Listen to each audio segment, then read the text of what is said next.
멸망하는 신앙생활, 부흥하는 신앙생활이라는 제목으로 말씀을 드리겠습니다. 교회를 출석하면서 신앙생활을 우리 열심히 하고 있지만 영적인 감격이 없이 교회도 다니고 또 신앙생활 하는 분들도 많습니다. 또 개인적으로 영적인 감격은 없는 것도 물론이거니와 주변 사람들의, 이웃 사람들의 칭찬도 받지 못하고 오히려 질책과 질시를 받고 살아가는 사람들이 많이 있는 것이 현실입니다. 제가 이제 전도를 하면서 알게 된 부동산 가게 이제 사장님이 있습니다. 여자 사장님인데 이분이 말하기를 집을 보러 오는 손님들 중에, 여자 손님들 중에 굉장히 탐욕스럽고 또 인색한 사람들을 자주 만나게 된답니다. 그러면 그런 날에는 굉장히 힘이 들고 집에 들어가면 피곤하고 아픈 데가 여기저기 욱신욱신거리고 쑤신다는 거예요. 그래서 시험 삼아 그런 분들을 만났을 때 한번 물어본답니다. 종교가 무엇입니까? 이렇게 물어보면 10중 8구 교회 다닌다는 거예요. 이 부동산 사장님은 교회에 대한 좋은 마음을 가지고 싶어도 그렇게 되지 않는다고 이렇게 말을 했던 것이 기억이 납니다.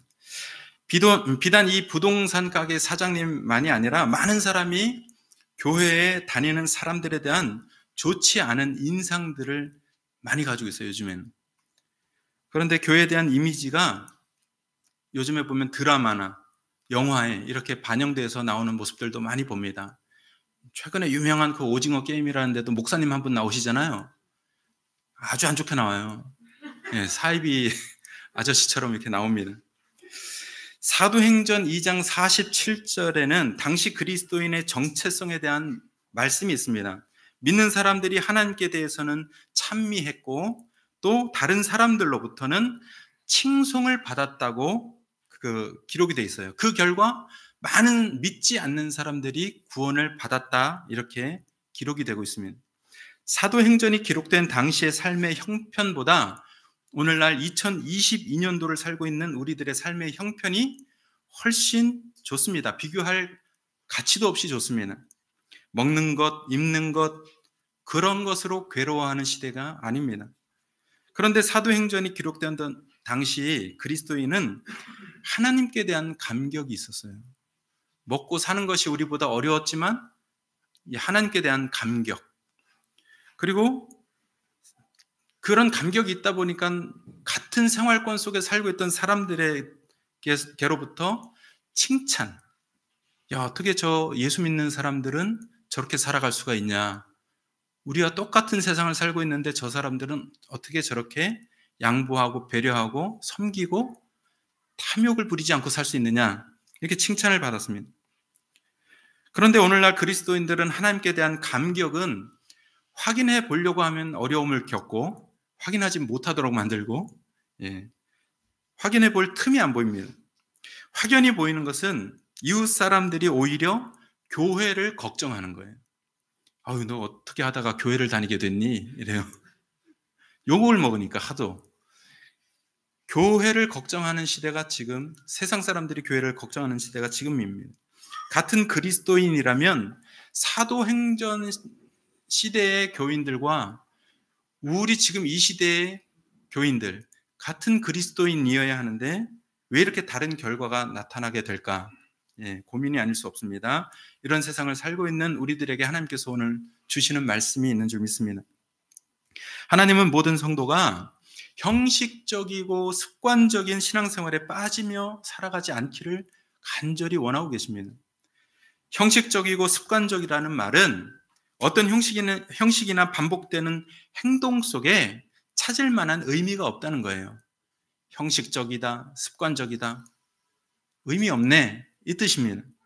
신앙생활이 형식적이고 습관적이라는 말은 하나님과 하나님의 뜻에 대한 관심은 없고 신앙이라는 것을 앞세워서 자신의 육신적인 욕망, 또 현세적인 유익, 이런 것들을 구하기 위해서 내세우는 수단과 도구에 불과합니다. 우리에게 오늘 주신 말씀의 내용에도 그런 내용들이 있는지 3절을 다시 한번 읽어보도록 하겠습니다. 3절 시작. 백성이 진영으로 돌아오매 이스라엘 장로들이 이르되 여호와께서 어찌하여 우리에게 블레셋 사람들 앞에 패하게 하셨는가? 여호와의 언약궤를 실로에서 우리에게로 가져다가 우리 중에 있게 하여 그것으로 우리를 우리 원수들의 손에서 구원하게 하자. 예, 이렇게 말씀했습니다. 이스라엘이 블레셋과의 전쟁에서 패전을 했습니다. 이때 장로들을 중심으로 한 이스라엘의 결정이 무엇이었냐면 당시 실로라는 도시에 있었던 언약궤를 그 전쟁터의 진영으로 가져오자는 것이었습니다. 백성의 삶에 언약궤를 더 가까이 가져오는 것은 좋은 일이죠. 하나님의 언약궤를 우리 삶에 더 가까이 가져오는 것은 굉장히 좋아 보이는 모습입니다. 그런데 좋아 보이는 이런 행위 안에 멸망하는 신앙생활이 들어있다는 사실을 우리는 이 3절을 통해서 깨달으셔야 됩니다. 하나님의 백성이 전쟁에 패할 때는 언약궤를 앞세우기보다 회개를 앞세워야 하는 겁니다. 아들을 낳지 못해서 시달리고 괴로워하던 한나라는 여인이 기도했을 때 하나님께서 응답하셔서 사무엘이라는 아들을 주셨습니다. 한나는 감격해서 아들 사무엘을 자신이 키우지 않고 하나님을 섬기는 제사장 엘리에게 맡겼습니다. 사무엘이 성장할 때 하나님께서 찾아오셨고 그 밤에 비밀을 말씀을 해주셨어요. 그 비밀을 이루실 때 블레셋이라는 나라와 전쟁이 나게 하셨습니다. 이스라엘의 하나님은 가나안 정복 전쟁을 승리하게 하신 전쟁의 왕이십니다. 하나님의 보호를 받고 살아왔던 이스라엘 백성들의 마음 안에는 전쟁을 하면 하나님이 우리를 보호해 주시고 우리는 전쟁에서 망하지는 않을 거야. 항상 이런 믿음, 기대가 있었습니다. 그런데 오늘 블레셋과의 전쟁에서 수천 명이 죽고 패하게 되는 현실을 맞닥뜨렸습니다. 이 블레셋과의 첫 전투에서 패배한 이스라엘 백성이 놀라고 당황했습니다. 전혀 기대하지 않았고 전쟁에서 이길 수 있을 거야 했지만 패배했기 때문입니다. 그래서 당시 성막이 세워져 있던 실로에 가서 언약궤를 가지고 왔습니다. 언약궤는 모세에게 하나님께서 준 십계명 돌판, 또 아론의 쌍난 지팡이, 그 다음에 이스라엘 백성을 광야에서 먹였던 만나 같은 항아리, 이것을 담아둔 상자입니다. 하나님께서 이스라엘 백성에게 주신 이 대단히 의미 있는 언약궤, 다른 말로 법궤라고 하는데 이 법궤를 가지고 오면 당연히 마음 안에 자신감이 생기고 승리할 수 있을 것이라고 생각했습니다. 그래서 마음의 힘을 얻었습니다, 이스라엘 백성들이. 그런데 블레셋과 다시 붙은 전쟁에서 3만 명이 죽고 언약궤까지 빼앗기는 이 불상사가 생겼습니다. 또 더 안 좋은 것은 당시 실로에서 섬기고 있던 제사장 홈니와 비느하스라는 사람들도 이때 죽임을 당했습니다. 사실 하나님께서 사무엘에게 주신 비밀은 바로 이 전쟁이었고 이 전쟁 중에 제사장 엘리의 두 아들 홈니와 비느하스도 죽고 그 가문이 멸망을 당하게 될 것이다 라는 비밀이었습니다. 제사장 엘리와 홈니와 비느하스가 하나님을 믿던 사람들이에요? 안 믿던 사람들이에요? 표면적으로는 하나님의 이름을 부르고 제사까지 집례했던 사람들이죠. 하나님의 백성이에요. 이스라엘 사람들입니다. 그런데 하나님께서 주신 비밀은 뭐예요? 내용이? 하나님의 표면적인 백성들도 멸망한다는 거예요. 이스라엘 백성은 전쟁을 만날 때 먼저 전쟁에 이기는 유익을 구할 것이 아니라 회개할 일을 생각해야 했습니다. 이스라엘은 제사장의 제사를 통해서 하나님의 통치를 받는 신정국가입니다. 신이 다스리는 국가. 그런데 그렇기 때문에 제사장이 타락을 하면 이스라엘 백성 전체가 하나님께 올바른 제사를 드리지 못하기 때문에 올바른 제사를 드리지 못하면 하나님의 인도를 받지 못하고 덩달아 백성들도 타락하게 되는 겁니다. 제사장의 타락은 이스라엘의 타락과 같습니다. 제가 타락하면 여러분도 타락할 가능성이 많습니다. 그런데 엘리 제사장이 두 아들 홈니와 비느하스는 악행으로 이미 타락을 하고 있었습니다. 하나님께 바쳐진 희생 제물을 자기 마음대로 가져갔어요. 당시 제사장이 가져갈 수 있는 음식은 규정되어 있었습니다. 또 피도 기름도 번제단에 바르거나 뿌리지 않으면은 그걸 취할 수 없었습니다. 회막에서 봉사하는 여자들과 동침했습니다. 한편 이 아버지인 엘리 제사장은 이런 악행을 저지르는 아들들을 하나님보다 더 중요하게 귀하게 생각했어요. 아이고 내 자식, 아이고 내 자식 하면서 악행을 하면은 하나님의 말씀과 교훈으로 일단은 타일러야죠. 권면해야죠. 책망해야죠. 그런데 그것보다는 그냥 더 내 자식 했던 겁니다. 이것이 엘리 제사장의 죄입니다. 그렇게 하는 태도가 작은 것이 아니라 자식을 사랑하는 건 좋지만 자식을 사랑하는 그 마음 때문에 하나님께서 맡겨주신 사명을 이루지 못하고 있어서 그게 부패하고 타락하니까 백성들까지 타락하는 길로 이끌었기 때문에 하나님께서 엘리 제사장과 그 가문을 심판하실 수밖에 없으셨다는 겁니다. 블레셋과의 전쟁이 터지고 그 전쟁에서 패배할 때 이스라엘의 장로들은 하나님께 올바른 제사를 드리지 못한 생활을 회개했어야 합니다. 그러나 회개할 수 있도록 주신 그 전쟁 앞에서 이스라엘 장로들은 회개하기보다 먼저 언약궤를 가지고 오는 일에 더 큰 관심을 가지고 있었습니다. 그것은 바른 태도가 아니라 당시 우상을 집에 모시고 주술을 믿고 있던 이방 사람들이 하던 생활 태도와 아주 흡사했습니다.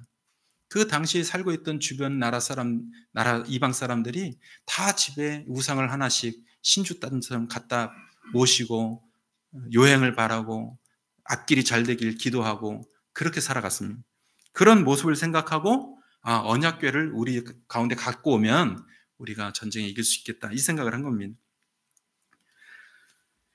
하나님의 언약궤를 생각하고 있는 모습이지만 그 생활은 종교적이고 제사장들처럼 여호와를 알지 못하는 모습이었습니다.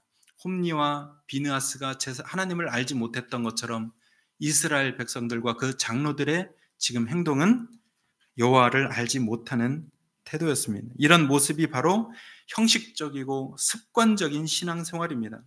여러 가지 일이 생기는 인생길에서 하나님은 거짓된 신앙생활에 여러분의 마음과 인생을 빼앗기지 않기를 원하고 계시는 겁니다. 누가복음 12장 1절에 보니까 예수님께서 이런 말씀을 하셨습니다. 그동안에 무리 수만 명이 모여 서로 밟힐 만큼 되었더니 예수께서 먼저 제자들에게 말씀하여 이르시되 바리새인들의 누룩 곧 외식을 주의하라 이렇게 말씀하셨습니다. 예수님께서 당대 바리새인들과 마찰을 일으키셨던 가장 주된 이유는 이 바리새인들의 외식 때문이었습니다. 외식이라는 말은 뭐냐면 겉과 속이 다르게 행동한다는 거예요. 가증스러운 말과 비슷하죠. 겉과 속이 다른 행동. 입으로는 주여 주여 하며 거룩한 모습을 보이지만 마음속에는 하나님을 의지하는 진실함이 없는 겁니다. 주님 주님 주님 부르지만 여전히 월요일부터 나가면 행동은 바뀌지 않는 거예요. 내 말은 바뀌지 않습니다. 생각도 바뀌지 않습니다. 행위도 바뀌지 않습니다. 그리고 또 주일날 와서 주님 주님 주님 그러지만 그거 외식이라고 하는 거예요. 마음의 생각과 행동이 다른 겁니다. 바리새인은 하나님 안에서 태어났어요. 바리새인은 하나님으로 살고 하나님 안에서 죽는 사람들입니다. 직업이 하나님 섬기는 거예요. 바리새인들은 하나님 없으면 존재할 수 없는 사람들이었습니다. 그만큼 생활에서 하나님이라는 이름 없이는 살아갈 수가 없는 사람들입니다. 사무실에 나가도 우리 하나님이, 집에 가도 우리 하나님이, 혼자 있어도 우리 하나님이, 친구들 만나도 우리 하나님이 이렇게 하는 거예요. 그런데 그 행위는 사람들에게 칭찬을 받지 못했습니다. 오히려 먹고 사는 것도 힘들어서 괴로워하는 그 이스라엘 백성들에게 하나님을 이렇게 섬겨라 저렇게 섬겨라 하는 이 방법들을 지키지 않았다고 종교적인 짐을 얹혀 놓고 힘들게 했던 사람들이 바리새인들입니다. 예수님은 진리로 사람들을 자유롭게 하시려고 하시는데 바리새인들은 그 진리를 가지고 사람들을 억압하게 만들었습니다. 그래서 예수님이 당대 신앙생활을 가장 잘한다고 자부하는 바리새인들에게 회개하라고 외치셨던 겁니다. 우리의 인생이 실패하거나 뜻하지 않은 결과로 힘들거나 알지 못하는 이유로 삶이 부대낄 때 먼저 우리는 회개하는 삶을 살아가셔야 돼요. 살면서 실패하고 뜻하지 않은 결과를 만날 때 성경책을 사러 갑니다.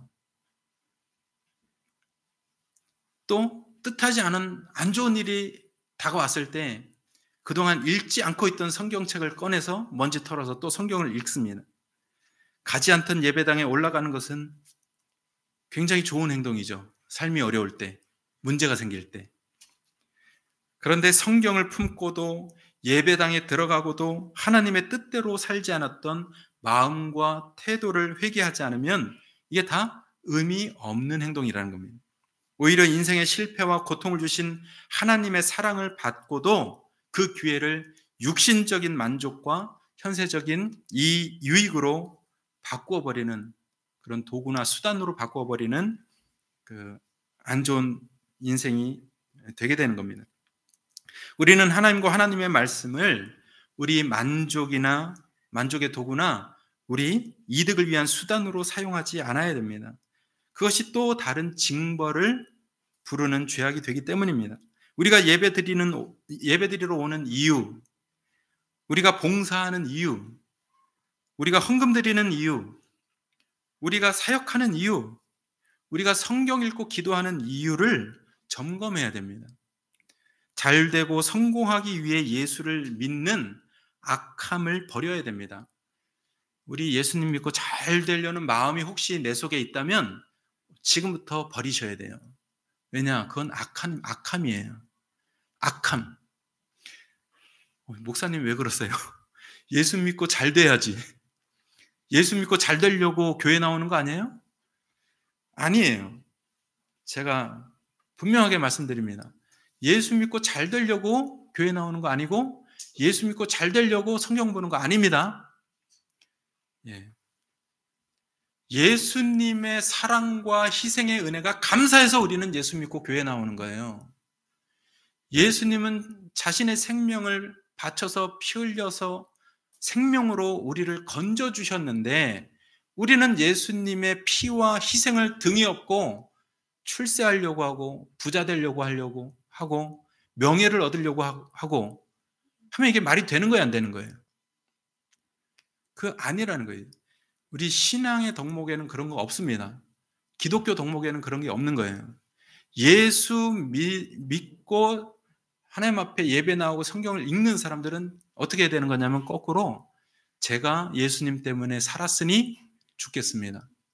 제가 예수님의 피로 생명을 얻었고 천국에 이르는 자녀가 됐으니 이 세상에서는 제가 죽겠습니다. 제가 그 자리에 헌신하겠습니다. 제가 대신 가겠습니다. 이런 태도가 돼야 돼요. 저 직장 사람을 위해서 제 동료를 위해서 제가 손해 보겠습니다. 이런 태도가 돼야 돼요. 그렇지 않고서는 세상 사람들에게 칭찬받을 수 있는 길이 없습니다. 우리의 생각과 생활이 하나님의 뜻과 다름을 회개해서 형식적이거나 습관적인 신앙생활을 벗어나야 됩니다. 아주 간단한 거예요. 예수님 믿었으니 나는 이제 잘되고 부자 돼야지. 이 마음만 버려도 우리는 하나님 앞에 헌신, 봉사, 충성할 수 있는 기회가 아주 많이 생깁니다. 그렇기 때문에 하나님의 뜻을 따르고자 하는 성도님들이 계시면 이제부터 하나님과의 참된 교제를 더 이루며 살기를 소망하셔야 됩니다. 하나님과의 참된 교제를 이루는 생활의 전제는 먼저 하나님과 그 사람의 먼저 하나님이 그 사람의 하나님이 되었느냐라는 그 화두를 잘 붙잡으셔야 돼요. 하나님의 살아계심을 믿는 것만이 아니라 살아계신 하나님이 나의 하나님이 되셨다. 나의 하나님이 되신 그 분과 참된 교제를 이루는 생활을 해야 한다. 4절에 보니까 이에 백성이 실로에 사람을 보내어 그룹 사이에 계신 만군의 여호와의 언약궤를 거기서 가져왔고 엘리의 두 아들 홈니와 비느하스는 하나님의 언약궤와 함께 거기에 있었더라. 이렇게 놀라운 말씀을 기록하고 있습니다. 언약궤가 모셔져 있던 성막은 실로에 있었고 거기에서 홈니와 비느하스는 제사장으로 함께 있었습니다. 그리고 전쟁에 패한 이스라엘 장로들은 언약궤를 진영으로 가지고 왔고 이스라엘 백성은 소리를 치며 환영을 했습니다. 그런데 제사장들도 장로들도 이스라엘 백성들도 언약궤가 왔다는 사실에만 관심을 두었지 언약궤의 그룹들 사이에 계신 만군의 여호와께는 관심을 두지 않았습니다. 언약궤를 앞세우는 의미는 살아계신 하나님을 만나고 교제하기 위함입니다. 실로에 있는 성막에서 언약궤를 모시고 오랜 시간 함께 있었던 홈니와 비느하스는 제사장임에도 불구하고 만군의 여호와를 만나지 못했습니다. 가장 가깝게 만날 수 있었던 자격과 환경이 되었던 그 제사장들이 만군의 여호와의 하나님을 만나지 못했어요. 그룹은 하나님을 섬기는 영적인 존재들입니다. 언약궤의 뚜껑을 우리는 시은좌라 그래요. 시은좌. 하나님의 은혜가 내려오는 자리. 그래서 시은좌라고 합니다. 바로 그 뚜껑에 그룹 둘이 날개를 펴고 마주보고 있습니다. 제사장은 그 시은좌에 임재하신 만군의 여호와 하나님을 만날 수 있는 가장 좋은 은혜를 받은 사람입니다. 그러나 그런 언약궤와 함께 있었다고 하면서도 하나님을 알지 못했던 것은 하나님을 찾지 않았다는 증거이고 하나님을 섬기지 않았다는 증거고 하나님과 참된 교제를 하며 살지 않았다는 증거입니다. 언약궤를 진영으로 가지고 왔지만 또다시 전쟁에 패해서 고통에 빠진 장로들과 백성들 역시 그 그룹 사이에 내려오신 하나님을 만나지 못하는 겁니다. 전쟁의 진영성에 들어온 언약궤를 보고 큰 소리를 외친 백성들의 함성과 기쁨도 만군의 여호와 하나님께 관심을 두지 못하면 종교에 빠진 것과 다름이 없습니다. 종교는 하나님이 아닙니다. 종교는 신앙도 아니에요. 언약궤를 앞세우는 하나님의 백성은 언약궤 자체가 아니라 언약궤 위에 임하시는 하나님과 살아있는 교제를 이루며 살아가셔야 됩니다. 이것이 저와 여러분들의 오늘 신앙생활의 초점이 되셔야 돼요. 내가 왜 교회에 왔나? 내가 왜 성경을 펼치나? 내가 왜 직장에 가면서 살아있으면서도 하나님의 이름을 부르나? 하나님과 참 교제를 이루셔야 돼요. 왜 참교제라고 했는지 아시겠죠? 여러분 친구들 4명, 5명이 한 자리에 만나도 만나지 못하고 돌아가는 사람들이 있습니다. 4명이 모였는데 여기 온 친구한테 아무런 관심이 없어요. 얼굴은 봤는데 마음을 안 주고 마음도 안 와요. 교제가 된 거예요, 안 된 거예요? 안 된 거예요. 자기 핸드폰만 보고 있어. 2시간을 있어도 3시간을 있어도 교제가 안 됩니다. 참 교제라는 것은 하나님이 옆에 살아계시는구나. 내 안에 살아계시는구나. 말씀 속에 살아계시는구나. 우리 예배 안에 살아계시는구나. 교인들 속에 서로서로의 관계 속에 하나님이 살아계시는구나. 이 하나님과 내가 진실한 마음으로 정직한 마음으로 마음을 열고 붙잡고 교제하려고 하는 것이 참된 교제예요. 예배당에 왔는데 여전히 마음은 닫혀 있어요. 성경을 펼쳤는데 여전히 마음이 안 열려요. 그러면 교제가 안 되는 겁니다. 마음이 열리지 않으면 어떻게 해야 돼요? 하나님이 내 마음을 열어주시지 않았으니까 저는 됐습니다. 이렇게 해야 돼요. 하나님, 제 마음이 왜 이렇게 열리지 않을까요? 하고 울어야 돼요. 울어야 되죠. 그러나 요즘 사람들은 가면 갈수록 누가 언제 예수님한테 죽어달라고 했어요? 이런다고요. 요즘 애들이 너를 위해서 예수님이 십자가에 못 박혀서 죽으셨어. 이러면 내가 언제 죽어달라고 했어요? 이런다고요. 그건 아주 악한 세대입니다. 악한 세대. 참된 교제 이루셔야 됩니다. 하나님의 살아계심을 알지 못하고 참된 교제를 이루지 못하면 우리의 신앙은 빼앗긴 언약궤와 같습니다. 아무리 예배당에 나와도, 아무리 성경을 껴안고 살아도, 아무리 봉사를 해도 살아계신 하나님과 참된 교제를 이루며 살지 못한다면 우리의 인생은 패배하게 되고 뜻하지 못한 일들과 괴로움 속에서 계속 무너질 것입니다. 습관적이고 형식적인 신앙생활을 벗어나려면 하나님과 참된 교제를 이루며 살아가시기 위해 노력하셔야 돼요.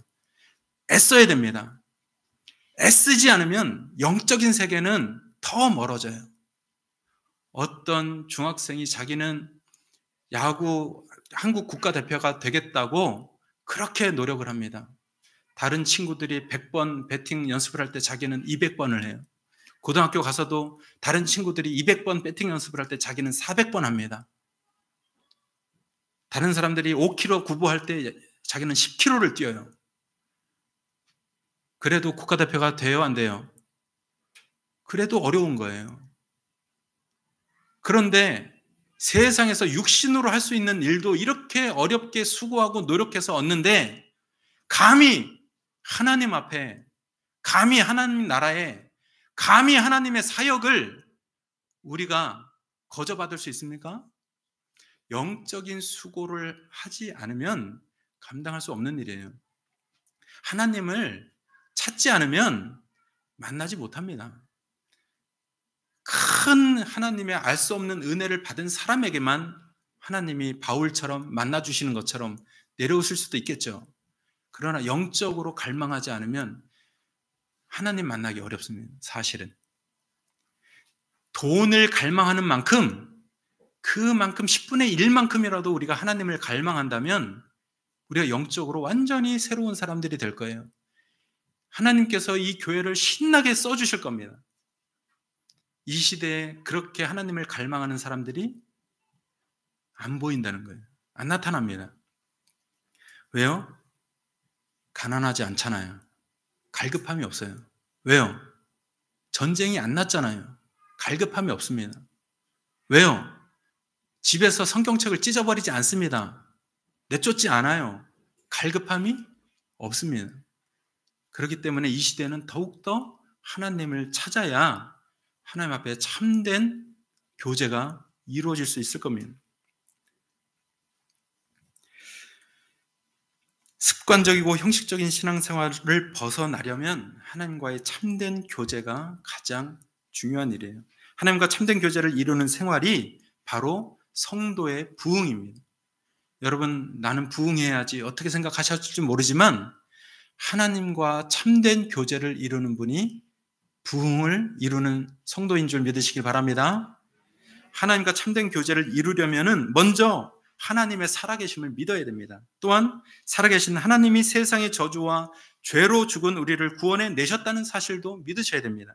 그러기 위해 영성일지도 쓰고 경건의 시간을 갖고 성경도 배우고 기도도 하고 우리가 살려고 애를 쓰는 겁니다. 그렇게 할 수 있도록 우리에게 하나님은 성령님을 보내주셨다는 사실을 믿으셔야 됩니다. 내가 하나님 앞으로 참된 교제를 할 수 있는 사람이라는 증거가 내 안에 있다 없다? 있다. 그 증거가 뭐다? 성령님이 내 안에 계신다. 성경을 볼 때 나와 교제하시려는 하나님의 마음을 모르면 빼앗긴 언약궤와 같습니다. 십자가를 볼 때 나와 교제하려고 하시는 하나님의 마음을 받지 못하면 십자가는 죽은 나무와 같습니다. 이 교회에 참여할 때 나와 교제하려고 하시는 하나님의 사랑을 품지 못하면 사교 집단과 다를 바가 없습니다. 오늘도 교회를 출석하지만 영적인 감격도 없고 주변 사람들의 칭찬은커녕 질책 속에 사는 사람들이 아주 많습니다. 이런 세상 속에서 하나님은 우리 성도에게 형식적이고 습관적인 신앙생활이 있다면 거기에서 벗어나라고 말씀하고 계십니다. 그 생활은 실패와 좌절과 고통을 불러오는 생활이 됩니다. 형식을 찾기 전에 먼저 회개하는 생활을 기대하고 계십니다. 그러므로 여러분 생활에 있었던 내 태도의 문제를 회개하시고 또 자기 성격 속에 안에 있는 회개할 거리를 찾아서 회개하는 삶을 잘 살아가시길 바랍니다. 하나님이 기대하시는 것은 하나님과 살아있는 교제예요. 하나님과 살아있는 교제는 회개로부터 시작됩니다. 오늘 이 말씀도 들을 수 있는 은혜는 회개로부터 시작되는 거예요. 내 마음에 회개가 없으면 하나님의 복음이 들려도, 설교 말씀이 들려도 열매가 맺어지지 않습니다. 그러므로 여러분, 오늘부터 내 삶에 무슨 문제가 있든지, 뜻하지 않은 어떤 환경이 펼쳐지든지 먼저 방법을 찾기 전에 회개하겠노라고 하나님 앞에 무릎 꿇는 그런 성도님들 다 되시길 바랍니다. 여러분 모두 언약궤가 아니라 언약궤 위에 그룹 사이에 임하시는 만군의 여호와 하나님과 살아있는 교제를 한치도 놓치지 말고 아까워하면서 교제하며 살아가시기를 축복드립니다. 아멘. 우리 다